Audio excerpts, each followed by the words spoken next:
a North Dakota judge struck down the state's near-total abortion ban. The law makes it a felony for doctors and other healthcare providers to provide women the care that they need. It is extreme, dangerous, and terrifying, and has left North Dakota without any abortion providers. And that was made possible when the former president handpicked three Supreme Court justices to overturn Roe v. Wade. As a result, more than 20 states have abortion bans currently in effect. And it's not stopping at the state level. Republican elected officials in Congress have proposed 4 national abortion bans while refusing to protect nationwide access to IVF and contraception. President Biden and Vice President Harris believe that women in every state must have the right to make deeply personal decisions about their health. They continue to call on Congress to restore the protections of Roe v. Wade into federal law and fight efforts by Republican elected officials to undermine our fundamental freedoms.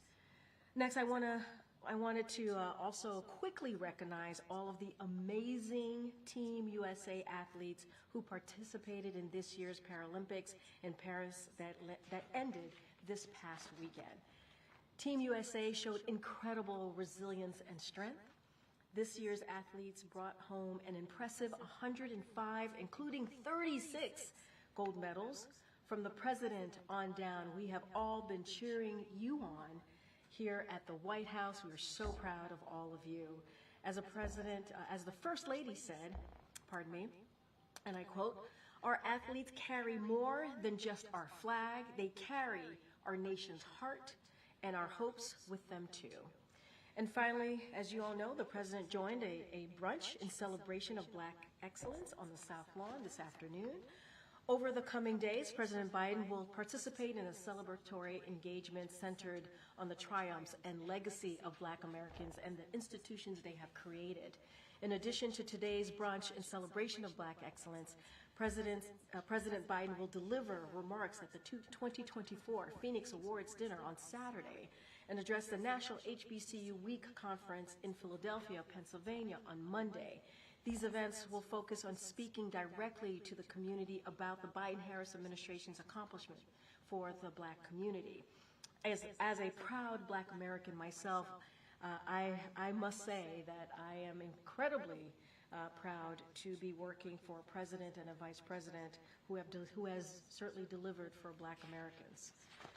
His time in office is marked by significant wins for the Black community, including achieving the lowest Black unemployment rate on record, nominating Justice Ketanji Brown Jackson to the Supreme Court, and investing a historic $16 billion into HBCUs. We are looking forward to traveling to Philadelphia this coming Monday. And with that, Darlene. Hello.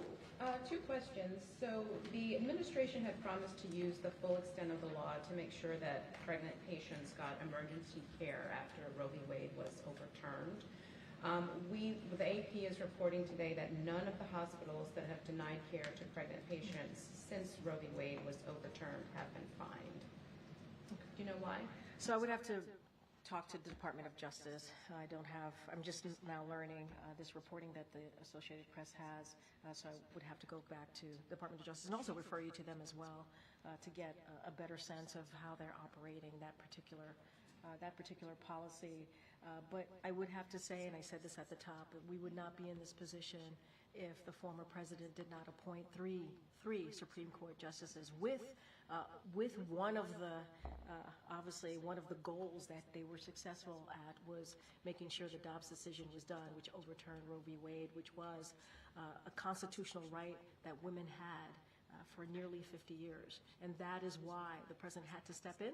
That is why the president had to sign an executive order. That is why we have been very forceful, very clear about what Dobbs' decision has done, and we don't even have to, it doesn't have to come from us. We could see what has happened across the states, 21, 22 states that now have abortion bans, and now that is affecting, as we know, 27 million women who are now affected by this, who their reproductive freedom has been taken away. That decision to make those really personal decisions for themselves has been taken away. But as it relates to that specific question, I would have to refer you to Department of Justice. And since the president mentioned Springfield, Ohio, in his remarks, he didn't actually say Springfield, but we know what he was talking about. Is the administration considering any help for Springfield? They've been facing bomb threats. Some schools were evacuated today. Is there any? So, look, as it relates to that, certainly we are aware of the evacuations. Local police are investigating what is happening on the ground, the situation. We encourage everyone to please follow the advice and the direction of the public safety, follow their guidance. I'm going to be mindful not speculate on the evacuations, but again, to your point of what the president said and what we have said from here, from this podium, it is that it is extremely sad and concerning that a community is facing this type of danger and vitriol. And as the president said today, I think very forcefully, this needs to stop. There is absolutely no place in this country, certainly in our political discourse, for this type of vitriolic, smearing, hateful language. And certainly, as we have done in the past 3.5 years, and the president has done throughout his career, and the vice president as well, we're going to continue to call that out and condemn that type of vitriolic behavior. We will certainly offer any assistance if needed on the ground by the local police. And just to bounce off the question about Springfield, the Ohio governor said that the federal government needs to give Springfield some help to deal with the influx of migrants. What's the president's reaction to that, and does the White House have plans to provide some funding to the state? So a couple of things, and I'm actually glad you asked this question, because there are a couple of things I do want to lay out that the administration has been able to do. Again, this is conspiracy theory, what we're hearing, that has been debunked by the Ohio Police Department, the Springfield mayor, the city manager, and so we have to make sure that we put that out there, that this has been debunked, and spreading this type of hateful conspiracy theories is indeed very dangerous. It's very dangerous.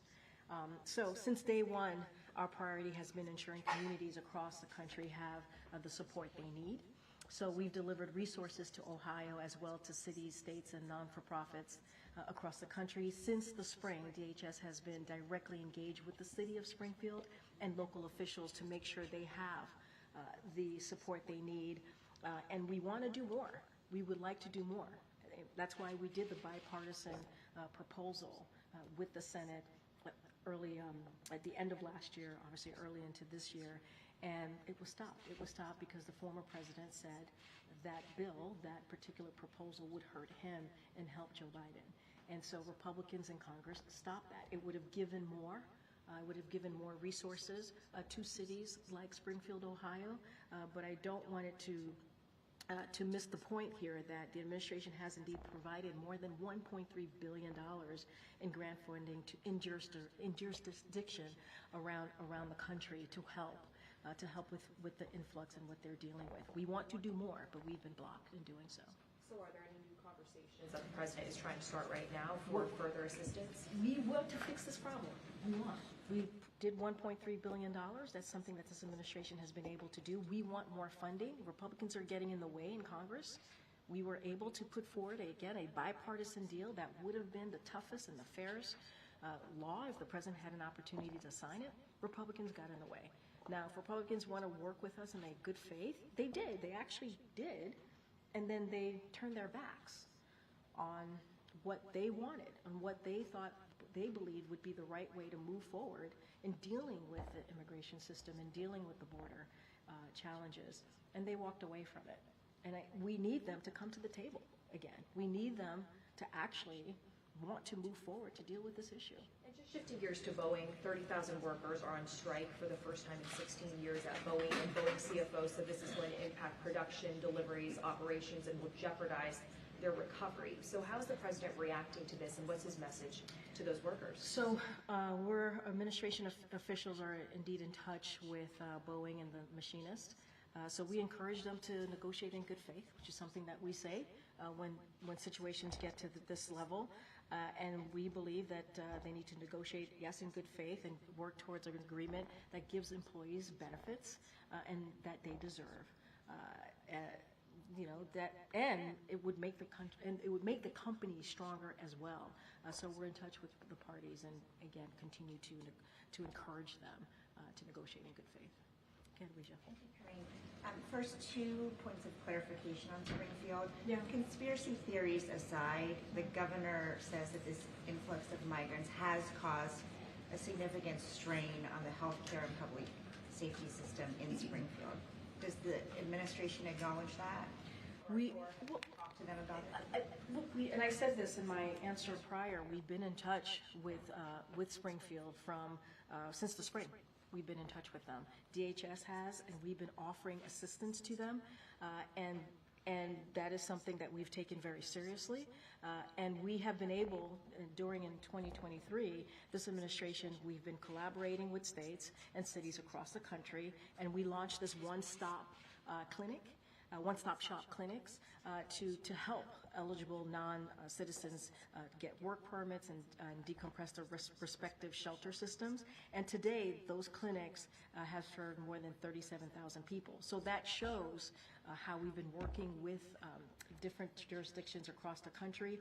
And we've provided, I just mentioned, more than $1.3 billion to address the concerns that, for example, that the governor has, mayors have, obviously, in cities and towns. And so we've done that. We want to continue to help, but we also need Congress to get involved. And that's why the president took very seriously the negotiations that were happening to try to get the toughest, fairest border deal, and we were able to do that. Republicans got in the way. But $1.3 billion to help cities and states across the country is nothing to sneeze at. So short of a deal, are you saying that currently there is no more federal resources to give to Springfield? We need more federal resources. We have been working with Springfield, Ohio in particular, since the spring. We need more funding. We need more.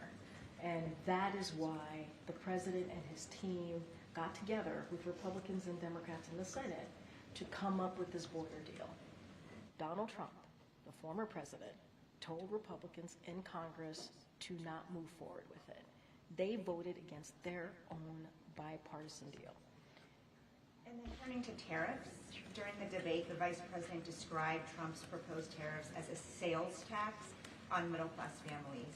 Today, the Biden administration announced new tariffs on about $18 billion worth of Chinese goods that will go into effect in 2 weeks. So can you talk about whether these new tariffs are fundamentally different from what Trump has proposed and how? So the 301 tariff, the tariffs.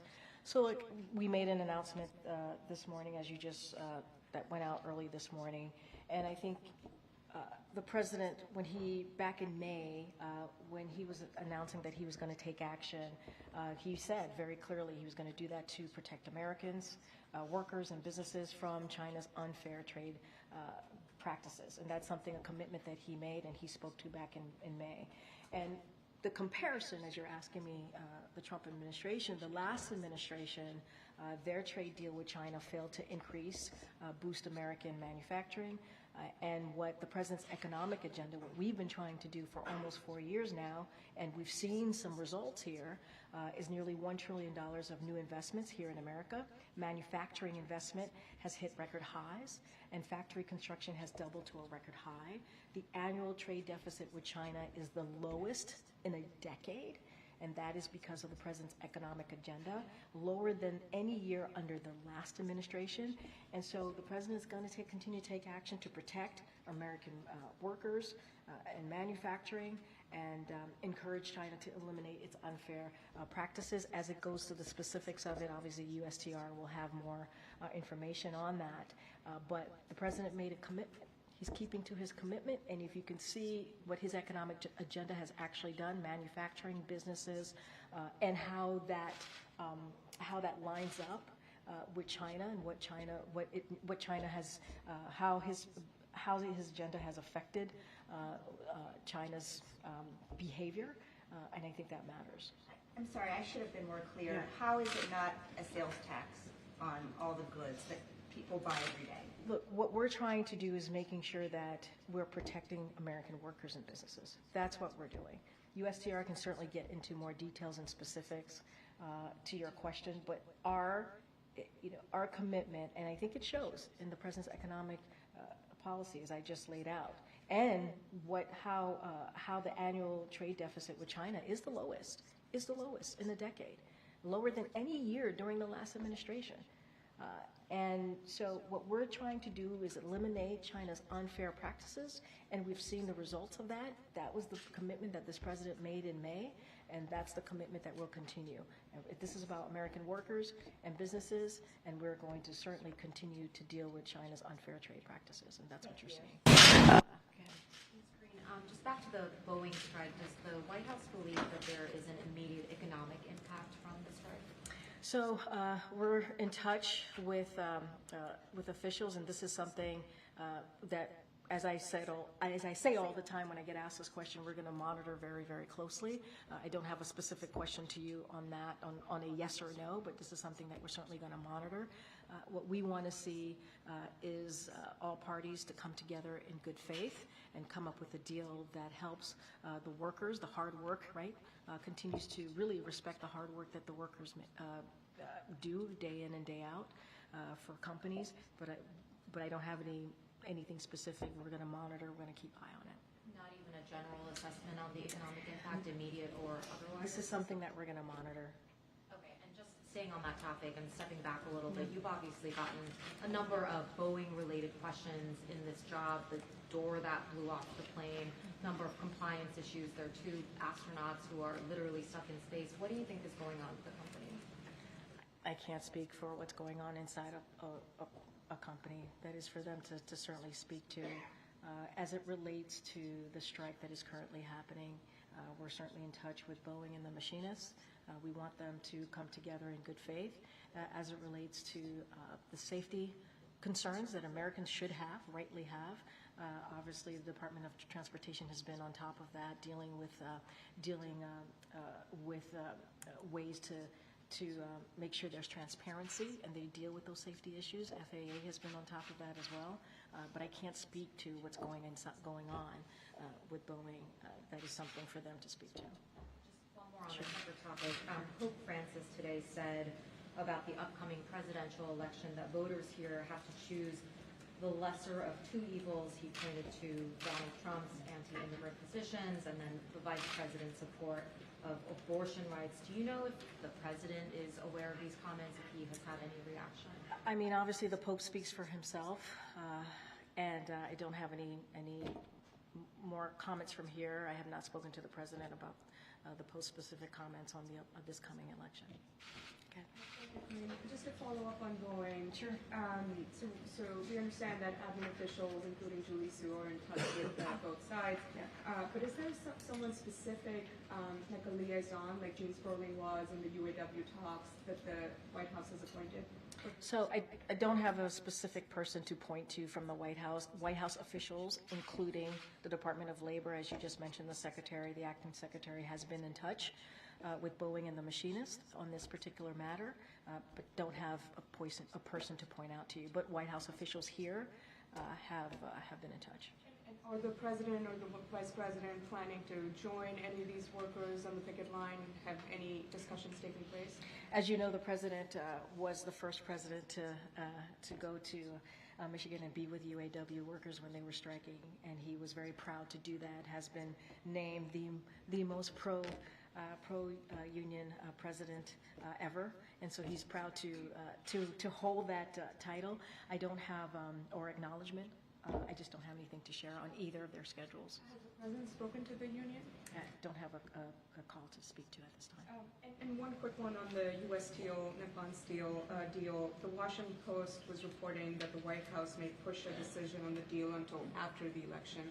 We did see some pushback from the White House saying that there was no timeline around this, but is there any clarity you can offer on what the reporting was? So we've been very clear, the president has been very clear, he wants to make sure that, and it is vital, that U.S. Steel is to remain an American steel company, and that is domestically owned and obviously operated. The president told our steel workers as he has their backs, and he meant that. You remember when he was on Labor Day, he was in Pennsylvania and said that. The vice president said that as well, or made that very clear in her remarks as well.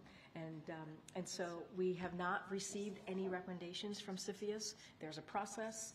CFIUS has to make a recommendation, has to be transmitted to the president. The president then makes a decision. That has not occurred. That has not happened. CFIUS is independent, and they're going to make those decisions. I believe last week the White House provided a statement that we have not received any recommendations, so that continues to be the case. And so don't have anything.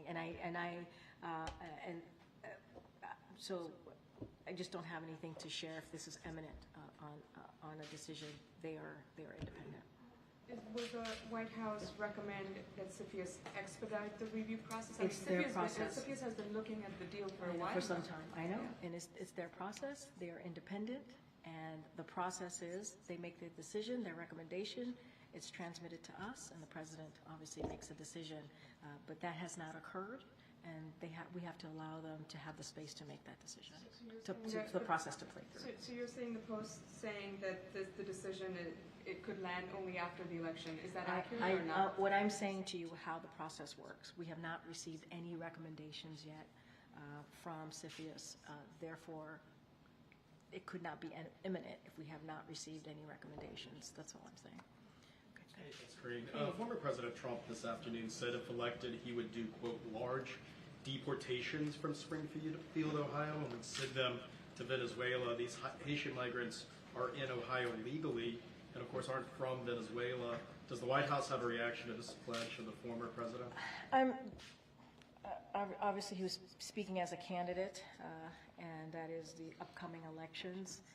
But I will say more broadly, if Republicans were serious about fixing what is happening at the border challenges, which majority of Americans care about, if they were serious about it and they truly cared about this issue, they truly cared about fixing an immigration system that has been broken for decades, they would get back to the table, or they don't even have to.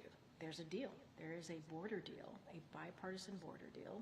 They can vote on it, and we would have the toughest, fairest deal that we've seen in some time coming out of Congress that would become law because the president would sign it because his team was part of certainly deliberating on that deal. If they were very serious about it, they would move that deal forward and help us make it into law. And it would deal with issues that cities like Springfield, Ohio are dealing with right now. But doesn't the White House opposes any mass deportation of Haitian migrants from Springfield, I right? mean, That's what I would. Is that the question? My question. The Yeah, question, yeah. I mean, that's obviously, yes.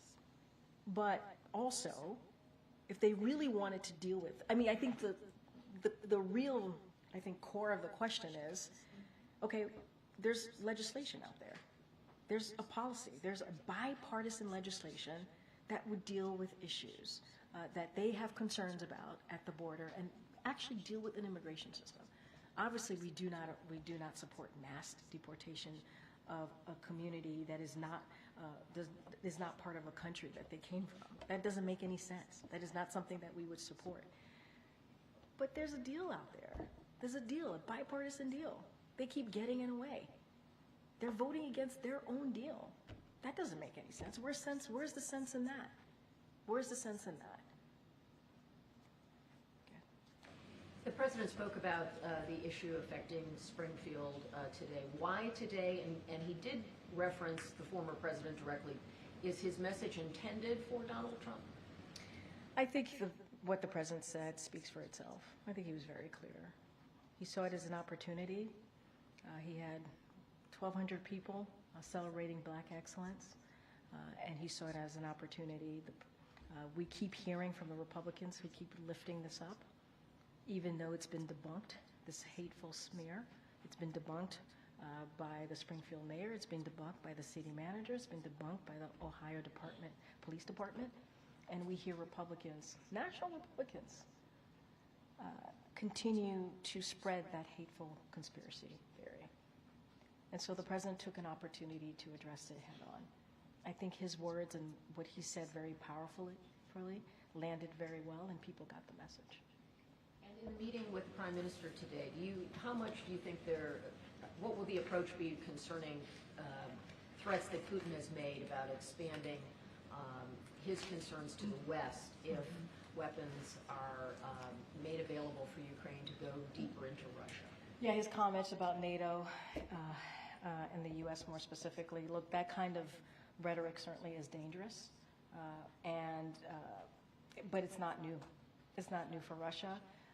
Matter of fact, it has been the mainstay of Russian propaganda throughout this war that they've had. This is their war that they've had in Ukraine. This is their aggression.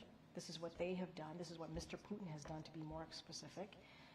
And that's how it started. And this war can end. This war, the war that we're seeing in Ukraine, the aggression from Russia can end today. Can end today. Russia can move their troops out of Ukraine, and it can end. So that type of rhetoric is incredibly dangerous, but it's not new. It's certainly not new. Any announcement about the president's support for munitions being used inside Russia? I wouldn't expect any big announcement today. Look, the president certainly is looking forward to meeting with the prime minister. He believes it's an important conversation that they're going to have, and a varied conversation, a wide range of conversation about Indo-Pacific, Ukraine, obviously the Middle East, and so I would just leave it for there, and our policy certainly hasn't changed. Thank you, Ukraine. What is the holdup on a decision allowing Ukraine to use long-range missiles inside Russia? I'm not going to go. I got this question yesterday. I'm not going to deliberate here. I'm not going to get into specifics from here. As I said to Kelly O, I would not expect there to be any announcements on this coming out of this meeting. That's not something that I would expect. There's been no policy change, but what I can continue to make sure that you all know and you see it for yourself is that the president is committed to make sure that Ukraine has what it needs to defend itself against Russia's aggression, to defend and fight for their democracy. I'm not going to deliberate. One of the bigger criticisms of this administration has been that on everything that's ultimately given to Ukraine, the answer was first a no on ATACMS, on HIMARS, on Patriots, on fighter jets, and that if this had just been given to them on day one, maybe there wouldn't be the funding fatigue that Congress now has to grapple with the next time they need help, and that the aid that you guys promote has been slow-walked in the form of a decision to use it. Let's step back for a second. What this president has been able to do in the past 2 years, really in his entire administration, is fix the reputation of this country that was tainted by the last president. We have to remember how we started, where we started, and what this president has been able to do. People thought NATO was going to be weaker. The president made NATO stronger. We got two more countries that are now members of NATO. That's because of this president's leadership. We have 50-plus countries who are now backing Ukraine and continue to do so because of this president's leadership. Ukraine is fighting for their sovereignty. They're fighting for their freedom and against Mr. Putin, who decided that he wanted to invade.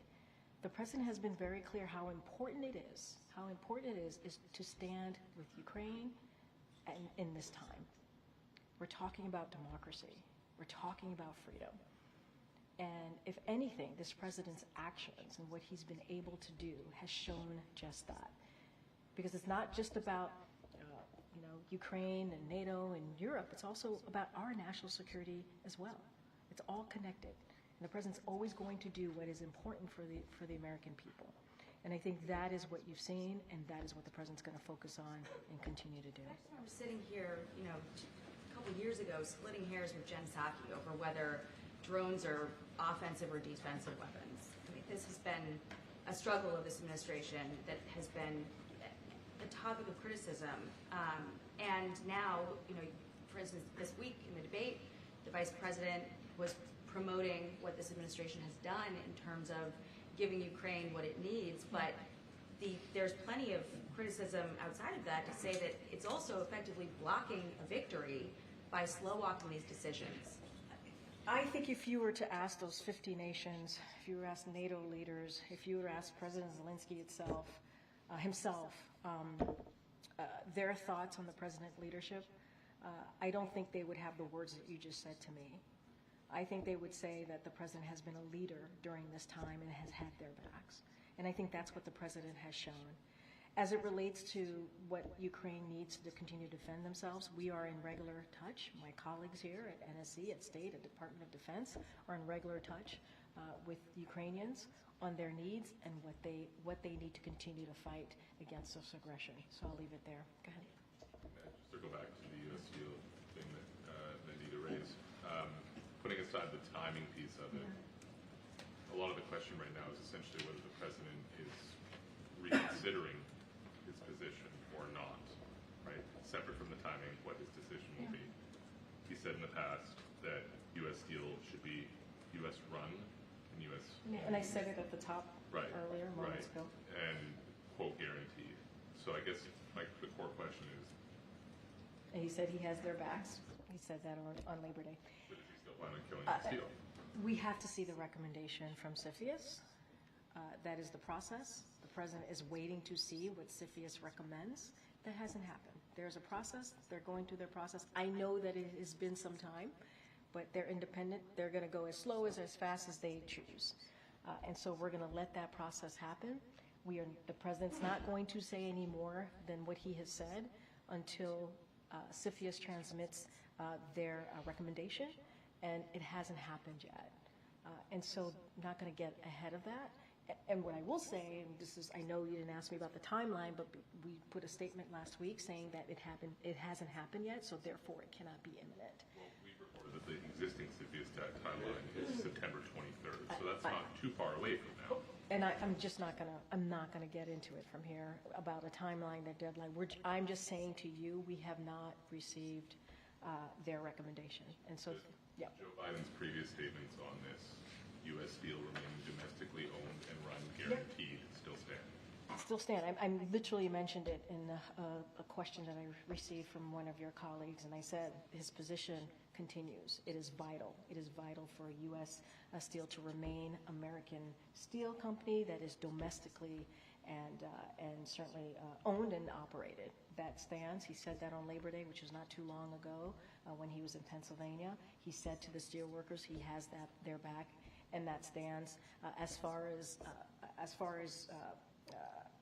CFIUS, they haven't made their recommendation. It has not transmitted over yet. So the president, I can't say anything until that happens. Very quickly, with respect to the meeting this afternoon, we reported that European countries believe that Iran has begun providing ballistic missiles to Russia to be used in attacks on Ukraine. Can you speak to whether the U.S. also believes that those shipments have begun, or is it unclear? So I would refer to NSC. I believe they did a gaggle earlier today, so I would refer to those comments. Okay, thank you. I just want to go back to the long-range missile. Sure. Just one more. It's just that, considering the tone of the Russian president, the fact that you would take this as a direct participation of NATO members, and considering Article 5 of NATO Charter, what type of conversation has the president had with his colleagues, Canadian Prime Minister, for instance, one of them, just to have everybody ready for a potential attack on the NATO country? Look, I'm not going to get ahead of any conversations. What I can say certainly our policy has not changed. I don't want to speak to hypotheticals here. I'm not going to go into what if this happens, then what. I'm not going to get into hypotheticals. What I can say, this is incredibly dangerous type of rhetoric that we're hearing from Russia. Not unusual. This is the type of propaganda that we've heard from Russia throughout this war. And when asked, we're going to be very clear about that. And then when also asked, we're going to also be very clear that this war can end. Mr. Putin can end his aggression that we have seen in Ukraine. It is his war that he started. He can end it. Pull the troops out. Pull his troops out. He can end it. When you conversations with leaders, NATO leaders? I don't have on any- I don't- The gravity of the comments? I don't have any new conversations to share. As I've said, this is not new for Russia. We have seen this throughout the war, making this type of dangerous comments, dangerous rhetoric, not new. And there is a way to fix this. This is for Russia to end its war. A personal question, actually, Karine, because I was listening to you this morning, well, at noon, and you refer to yourself as a proud Haitian American. Yeah. That's not new. No. But do you take this personally when the community is a target of attack as it is at the moment in Springfield? I take it personally when any community, any vulnerable community is attacked. Not just a community that I belong to and proudly belong to, but any community, any vulnerable community that is attacked, wrongfully so, in a hateful way. One of the things that I'm proud about in being part of this administration is that we condemn that type of stuff. We condemn that type of hateful language. That's what I'm going to continue to do. And I get to do that on behalf of President Biden, who also condemns that type of hateful rhetoric, as you have heard him today and many times before, when a vulnerable community is attacked. That's not what national leaders should be. Political leaders should not be attacking vulnerable communities. That's not who we should be. And if they're going to fall for conspiracy theories online, maybe they shouldn't be our leaders. Maybe they shouldn't be.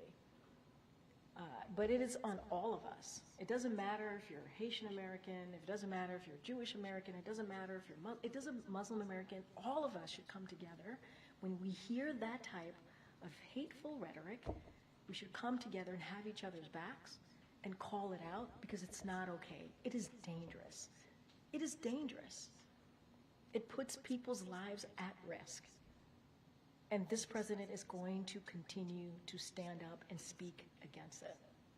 Go ahead, Patsy. Thank you, Corinne. One last try. It's not funny. I know you want to make.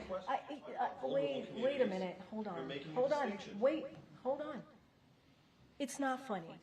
Wait. No. It is not. Wait. I'm answering. Let me answer. Stop. Not everybody wants to hear the sound of your voice, sir. Give me a second, and I will tell you my answer.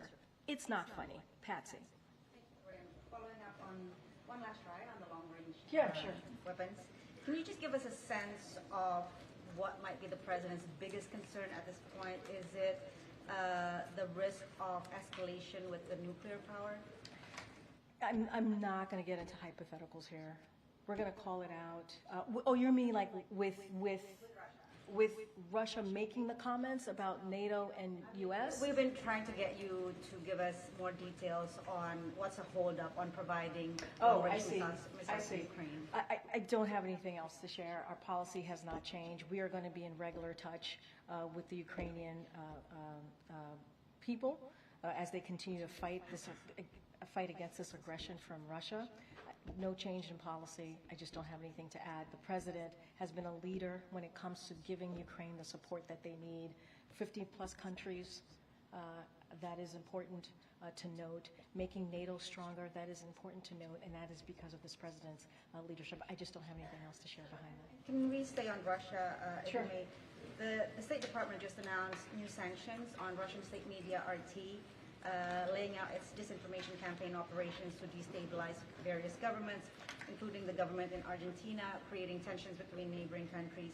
Does the administration have a specific strategy to try to stop RT's efforts in the Western Hemisphere or other places in the world? So I'm going to let certainly the State Department and the Department of Justice speak to their announcement. You heard from the State Department today. You heard from the Department of Justice last week. We are taking this very seriously. They are taking it very seriously. I'm not going to get into what's next. Certainly they will make announcements on their own if they feel that there's more to share. Can I just indulge with a response that RT has given out on social media, saying RT lives rent-free in the State Department's head.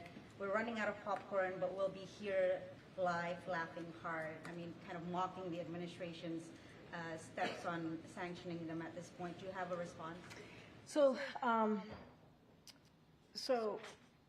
let's not forget last week, the Department of Justice, and I just mentioned the Treasury and State, they took some actions to disrupt Russia's covert information operations to undermine our democratic institution in the homeland. We do not laugh at that.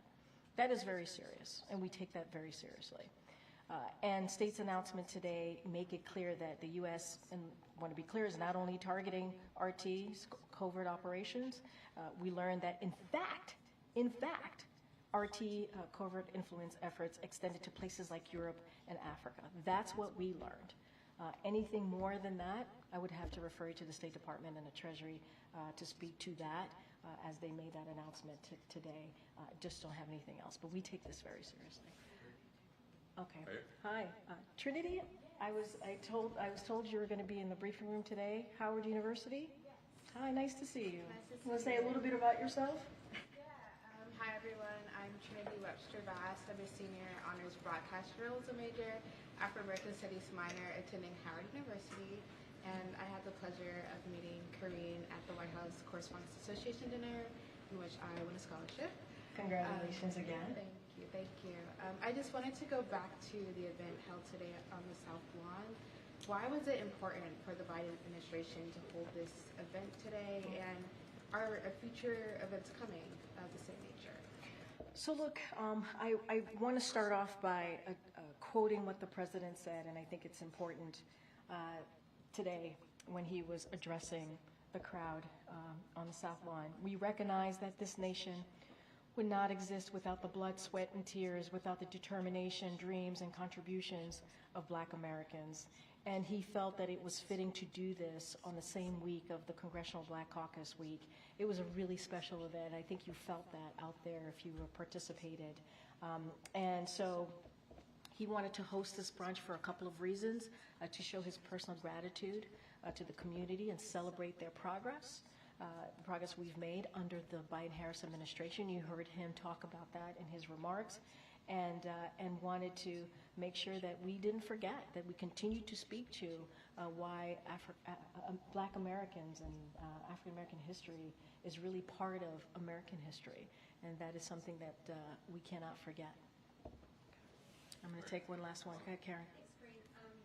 Big political news earlier this week when Taylor Swift endorsed the vice president. I'm not going to ask you about the endorsement, because you're not going to answer that. But the voting registration site that she drove people to from her post, in that first 24 hours, there were more than 400,000 visitors from that link. Yeah. Is the president aware of that traffic and the interest in the registration?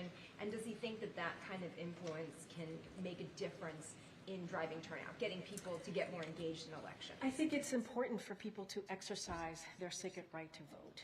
And that is something that the president finds it incredibly important to continue to do and to protect that right to vote. I do want to say, as it relates to Taylor Swift, what I can say is there are a lot of Swifties here in the White House. And so I can say that. I hear that a lot. Look, one of the things that he did is very early on in his administration, he signed an executive order to do everything that we can from the federal level to make it easier for Americans to vote. And so that is what you saw. The link that you mentioned, obviously, is a way to make it easier for Americans to register, certainly, to vote. It is a sacred right. Many people have fought for that right to vote. And it is certainly part of our democracy, and so it's incredibly important. I've not spoken to the president beyond the endorsement that occurred.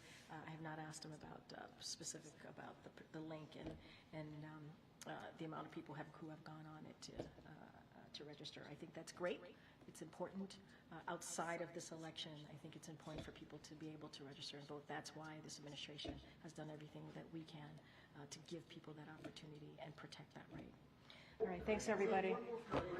Thanks everyone. 400 people murdered in Chicago this year. Can you address that? 400 people murdered in Chicago this year. Can you address that?